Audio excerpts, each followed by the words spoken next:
నమస్తే, welcome to ఊరువాడ. Telangana cabinet భేటీ వాయిదా పడింది. ఎన్నికల కోడ్ దృష్ట్యా ఈసీ అనుమతి ఇవ్వకపోవడంతో ఇరిగేషన్ అధికారులతో సీఎం రేవంత్ రెడ్డి సమీక్ష సమావేశం నిర్వహించారు. మంత్రులు ఉత్తమ్, తుమ్మల, కొండ సురేఖ హాజరయ్యారు. మేడిగడ్డ మరమ్మతులు, కాళేశ్వరం ప్రాజెక్టుపై ప్రధానంగా చర్చించారు.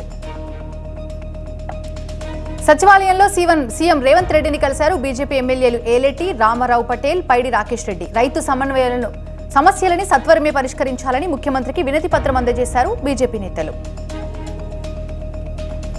ఫోన్ ట్యాపింగ్ కేసులో వెంకట్రామరెడ్డి పాత్ర ఉందని ఆరోపిస్తున్నారు రఘునందన్ రావు. దీనిపై మాజీ డీసీపీ రాధాకృష్ణ రావు స్టేట్మెంట్ ఇచ్చారన్నారు.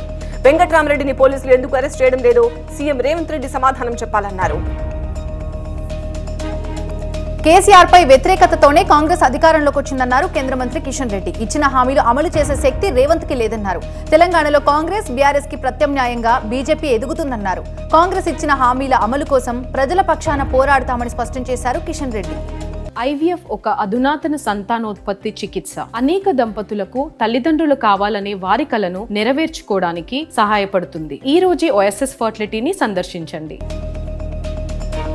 రైతులను కాంగ్రెస్ ప్రభుత్వం మోసం చేస్తోందని విమర్శించారు బీఆర్ఎస్ నేత వినోద్. సన్నవడ్లకే బోనస్ అనడం సరికాదు అన్నారు. ఎన్నికలకు ముందు ఈ విషయం చెబితే కాంగ్రెస్ కు డిపాజిట్లు కూడా వచ్చేవి కావన్నారు. మద్దతు ధర విషయంలో సీఎం రేవంత్ మాట తప్పారని ఆరోపించారు. మల్కాజ్గిరి ఎమ్మెల్యే రాజశేఖర్ రెడ్డిని పోలీసులు అరెస్ట్ చేశారు. హైదరాబాద్ సుచిత్రలో భూ వివాదంలో మాజీ మంత్రి మల్లారెడ్డి, రాజశేఖర్ రెడ్డి మరో వర్గం మధ్య ఘర్షణ చెలరేగింది. 2.5 ఎకరాల భూమి తనదే అన్నారు మల్లారెడ్డి. 1.11 ఎకరాలు తమవంటూ మరో వర్గం వాగ్వాదానికి దిగింది. అయితే మల్లారెడ్డి అల్లుడు రాజశేఖర్ రెడ్డితో 15 మంది గొడవ పడ్డారు. ఈ వివాదంలో మల్లారెడ్డి, రాజశేఖర్ ని అదుపులోకి తీసుకున్నారు పోలీసులు. అయితే స్టేషన్ బెయిల్ పై బయటకొచ్చారు మల్లారెడ్డి. నిజామాబాద్ లో టఫ్ ఫైట్ ఉందన్నారు కాంగ్రెస్ అభ్యర్థి జీవన్ రెడ్డి. పద్మ వ్యూహం అని తెలిసే బరిలోకి దిగానన్నారు. గెలిస్తే అర్జునుడిని, ఓడిపోతే అభిమన్యుణ్ణి అన్నారు. నిజామాబాద్ పరిధిలో జగిత్యాల ఉంది కాబట్టే పోటీ చేశానన్నారు. జగిత్యాలకు సేవ చేసేందుకే ప్రాధాన్యం ఇస్తానన్నారు జీవన్ రెడ్డి. సీఎం రేవంత్ రెడ్డి టెన్షన్ లో ఉన్నారని డీకే అరుణ అన్నారు. లోక్సభ సీట్లు తగ్గితే తన సీటుకు ఎసరొస్తుందని రేవంత్ రెడ్డి భయపడుతున్నారని చెప్పారు. పాలనా అనుభవం రేవంత్ కి లేదని, పరిపాలన గాడి తప్పిందన్నారు. తెలంగాణలో 10 నుంచి 12 సీట్లు గెలుస్తామని ధీమా వ్యక్తం చేశారు డీకే అరుణ. ధరణి కమిటీ సమావేశం ముగిసింది. సమస్యల పరిష్కారానికి సూచనలను ప్రతిపాదించింది కమిటీ. జూన్ 4లోగా 1,00,000 ఫిర్యాదులను పరిష్కరించాలని నిర్ణయించింది. ఇప్పటికే 1,50,000 ధరణి ఫిర్యాదులను పరిష్కరించింది ఈ కమిటీ. ఏపీలో ఎన్నికల హింస సంగతి తేల్చడానికి సిట్ బృందం సిద్ధమైపోయింది. ఐజీ వినీత్ బ్రిజ్లాల్ నేతృత్వంలో ఈ బృందం పల్నాడు, అనంతపురం, తిరుపతి, ధర్మవరంలో జరిగిన హింసపై దర్యాప్తు చేపట్టింది. ఆయా కేసులో ఎఫ్ఐఆర్లను పరిశీలిస్తోంది ఈ ప్రత్యేక దర్యాప్తు బృందం. రాష్ట్రంలో రాక్షస రాజ్యం పోయి రామరాజ్యం రాబోతోందన్నారు అనకాపల్లి బీజేపీ అభ్యర్థి సీఎం రమేష్. అందుకే స్వామివారికి మొక్కులు చెల్లించానని తెలిపారు. జగన్ కు ఇంకా డబ్బులు వసూలు కావాల్సి ఉందేమో, అందుకే ఐపాక్ సర్వేలపై మాట్లాడుతున్నారని విమర్శించారు. ఎన్నికల సందర్భంగా జరిగిన హింసాత్మక ఘటనలను దృష్టిలో పెట్టుకుని విజయవాడలో బాటిళ్లలో పెట్రోల్ విక్రయాలపై నిషేధం విధించారు. పల్నాడులో పెట్రోల్ బాంబుల ఘటన నేపథ్యంలో విడిగా పెట్రోల్ ని అమ్మరాదని పెట్రోల్ బంకులకి ఆదేశాలు జారీ అయ్యాయి. మరోవైపు విజయవాడ పెట్రోల్ బంక్ లో బ్లేడ్ బ్యాచ్ హల్చల్ చేసింది. బాటిల్లో పెట్రోల్ పోయలేదని సిబ్బందిని బెదిరించారు. బంకును తగలబెడతామని వార్నింగ్ ఇచ్చారు.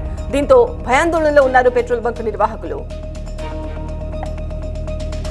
పల్నాడు జిల్లాలో 144 సెక్షన్ ఇంకా కొనసాగుతుంది. పోలింగ్ రోజు ఆ తర్వాత జరిగినటువంటి హింసపై కేసులు నమోదు చేస్తున్న పోలీసులు నిందితులను గుర్తించి అదుపులోకి తీసుకుంటున్నారు. గురజాల నియోజకవర్గంలో మొత్తం 192 మంది మీద కేసులు నమోదయ్యాయి. అటు చంద్రగిరిలోనూ 144 సెక్షన్ కొనసాగుతోంది. గుంపులుగా తిరగొద్దని హెచ్చరించారు పోలీసులు. ఇవాళ చంద్రగిరిలో జరిగే సంత కూడా రద్దు చేశారు. అనుమానాస్పదంగా ఎవరైనా కనిపిస్తే వెంటనే తమకు సమాచారం ఇవ్వాలని సూచించారు. ఏపీ సీఎం జగన్ విదేశీ పర్యటనలో ఉన్నారు. హైదరాబాద్ నుంచి ప్రత్యేక విమానంలో లండన్ కి చేరుకున్నారు. లండన్ లో జగన్ కి అక్కడి అభిమానులు ఘన స్వాగతం పలికారు. సీఎం జగన్ లండన్ వెళ్లే సమయంలో ఎయిర్పోర్ట్ లో అనుమానాస్పదంగా కనిపించిన వ్యక్తిని అదుపులోకి తీసుకున్నారు పోలీసులు. అతన్ని అమెరికా వాషింగ్టన్ కు చెందిన డాక్టర్ తుళ్లూరు లోకేష్ గా గుర్తించారు. లోకేష్ సీఎం ఫారెన్ టూర్ పై కొన్ని మెసేజ్లు పెట్టినట్టు గుర్తించారు. హైదరాబాద్ లో మరో భారీ మోసం బట్టబయలైంది. Bharathi lake view pre launch offer పేరుతో మోసానికి పాల్పడ్డ వారిని పోలీసులు అరెస్ట్ చేశారు.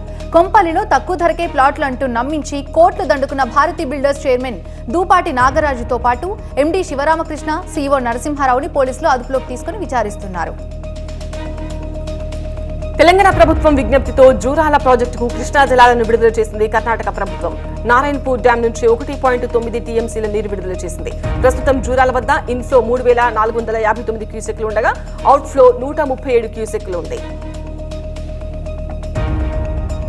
ఆదిలాబాద్ జిల్లా కేంద్రంలో రైతన్నలు రోడ్డెక్కారు. ఎదుట పురుగుల మందు డబ్బాతో ఆందోళనకు దిగారు వారంతా. సీసీఐ కొనుగోలు చేసిన పత్తి డబ్బాలను post office IPP manager Vijay Jadhav కాజేశారని ఆరోపిస్తున్నారు వారంతా. అయితే తమకు న్యాయం చేయాలని డిమాండ్ చేశారు. కామారెడ్డి జిల్లాలో కురిసిన భారీ వర్షానికి చెరువులను తలపిస్తున్నాయి వరి ధాన్యం కొనుగోలు కేంద్రాలు. ధాన్యం కుప్పలుగా పూర్తిగా నీట మునిగాయి. మాచారెడ్డి, బీబీపేట, దోమకొండ, గాంధారి, సదాశివనగర్ మండలాలలో ధాన్యమంతా తడిసి ముద్దైపోయింది. అకాల వర్షంతో కొనుగోలు కేంద్రాల్లో తడిసిన వరి ధాన్యాన్ని వెంటనే కొనుగోలు చేయాలని బీజేపీ నాయకులు ప్రభుత్వాన్ని డిమాండ్ చేశారు. జయశంకర్ భూపాల్పల్లి జిల్లా మహదేవ్పూర్ మండలంలో కురిసినటువంటి భారీ వర్షానికి కల్లాల్లో తడిసిన ధాన్యాన్ని వారు పరిశీలించారు. కొమరంభీం జిల్లాలో జెడ్పీ మీటింగ్ గరంగరంగా కొనసాగింది. అటవీ శాఖ అధికారుల తీరుపై ఎమ్మెల్యే కోవ లక్ష్మి ఆగ్రహం వ్యక్తం చేశారు. ఇసుక, కలప అక్రమ తరలింపుకు ఫారెస్ట్ సిబ్బంది సహాయ సహకారాలు అందిస్తున్నారని మండిపడ్డారు.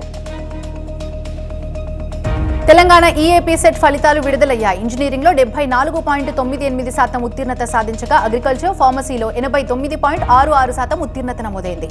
ఇంజనీరింగ్ లో శ్రీకాకుళానికి చెందిన జ్యోతిరాదిత్యకి ఫస్ట్ ర్యాంక్ వచ్చింది. అగ్రికల్చర్, ఫార్మసీలో మదనపల్లికి చెందిన ప్రణీతకి ఫస్ట్ ర్యాంక్ సాధించారు. తిరుమలలో భక్తుల రద్దీ కొనసాగుతోంది. శ్రీవారి సర్వదర్శనానికి 30 గంటల సమయం పడుతోంది. అన్ని కంపార్ట్మెంట్లు భక్తులతో నిండిపోయాయి. శిలాతోరణం వరకు భక్తుల క్యూలైన్లు కనిపిస్తున్నాయి. నిన్న 75,510 మంది భక్తులు శ్రీవారిని దర్శించుకున్నారు. నిన్న హుండీ ద్వారా 3,63,00,000 ఆదాయం వచ్చింది. తిరుమల శ్రీవారిని పలువురు ప్రముఖులు దర్శించుకున్నారు. రాజ్యసభ సభ్యులు సంతోష్ రావు, అనకాపల్లి బీజేపీ అభ్యర్థి సీఎం రమేష్, చేవెళ్ల బీజేపీ అభ్యర్థి విశ్వేశ్వరరెడ్డి, తెలంగాణ ఆర్టీసీ ఎండీ సజ్జనార్, సుధానారాయణమూర్తి శ్రీవారిని దర్శనం చేసుకున్నారు. ద్వారకా తిరుమల ఆలయంలో భక్తుల రద్దీ కొనసాగుతోంది. బ్రహ్మోత్సవాల సందర్భంగా భక్తులు పోటెత్తారు. క్యూలైన్లో భక్తులు ఇబ్బందులు పడుతున్నారు. గంటల తరబడి ఎండలోనే ఉన్నామని, కనీసం తాగునీటి సదుపాయం లేదని భక్తులు ఆగ్రహం వ్యక్తం చేశారు.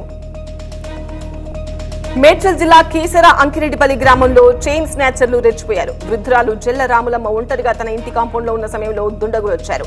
ఆమె మెడలోని 4 తులాల పుస్తల తాడు లాక్కొని పారిపోయారు. విజయనగరం బొబ్బిలి పట్టణంలో గుర్రపు కోనేరు నారాయణస్వామి ఆలయంలో విగ్రహాలు మాయమయ్యాయి. ఆలయంలో త్రవ్వకాలు జరుపుతున్న దుండగులు యోగ ముద్రలో ఉన్నటువంటి లక్ష్మీనారాయణ విగ్రహాలను ఎత్తుకెళ్లారు. ఈ ఘటనపై స్థానికులు ఆందోళన వ్యక్తం చేస్తున్నారు. ఏపీకి మరో 3 రోజుల పాటు వర్ష సూచన వచ్చింది. కోస్తాంధ్ర, రాయలసీమలో భారీ వర్షాలు పడే అవకాశం ఉంది. గంటకు 40 కిలోమీటర్ల వేగంతో గాలులు వీచే అవకాశం ఉందని వాతావరణ శాఖ తెలిపింది.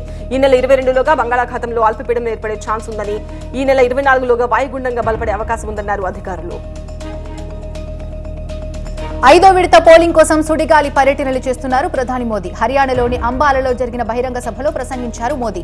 ఎన్డీఏ సర్కార్ సీఏఏను అమలు చేస్తుంటే కాంగ్రెస్ ఏమో రద్దు చేస్తామని చెబుతుందన్నారు ప్రధాని. ఉత్తరప్రదేశ్ కాంగ్రెస్ ప్రచారంలో అన్ని తానే నడిపిస్తున్నారు ప్రియాంక గాంధీ. అమేఠీతో పాటు రాహుల్ గాంధీ పోటీ చేస్తున్న రాయ్బరేలీ నియోజకవర్గాల్లో ఆమె సుడిగాలి పర్యటనలు చేస్తున్నారు. అమేఠీలో భారీ రోడ్ షో నిర్వహించారు ప్రియాంక.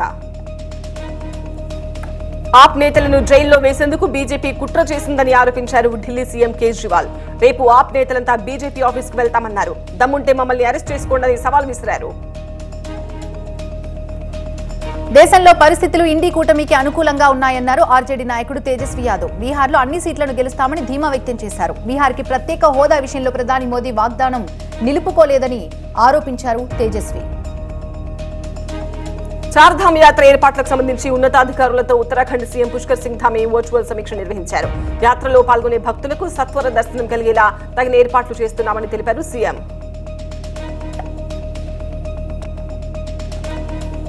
మండే ఎండల నుంచి వన్యప్రాణులను కాపాడేందుకు ఉత్తరప్రదేశ్ మీరట్లోని జూ పార్క్ లో ప్రత్యేక చర్యలు చేపట్టారు. జంతువుల కోసం ప్రత్యేకంగా వాటర్ స్ప్రింక్లర్స్, కూలర్స్ ని ఏర్పాటు చేశారు. అయితే ప్రత్యేకంగా డైట్ కూడా అందిస్తున్నారు. జంతువులు, పక్షులు తాగేందుకు నీటిని ఎక్కువగా అందుబాటులో ఉంచుతున్నారు. యూపీ అమ్రోహాలో జరిగిన ఘోర రోడ్డు ప్రమాదంలో 8 మంది గాయపడ్డారు. వీరిలో 5గురి పరిస్థితి తీవ్రంగా ఉంది. 9వ నెంబర్ జాతీయ రహదారిపై ఆగి ఉన్న ట్రక్కును బస్సు ఢీకొట్టింది. ప్రమాదంలో 2 వాహనాలు నుజ్జునుజ్జైపోయాయి.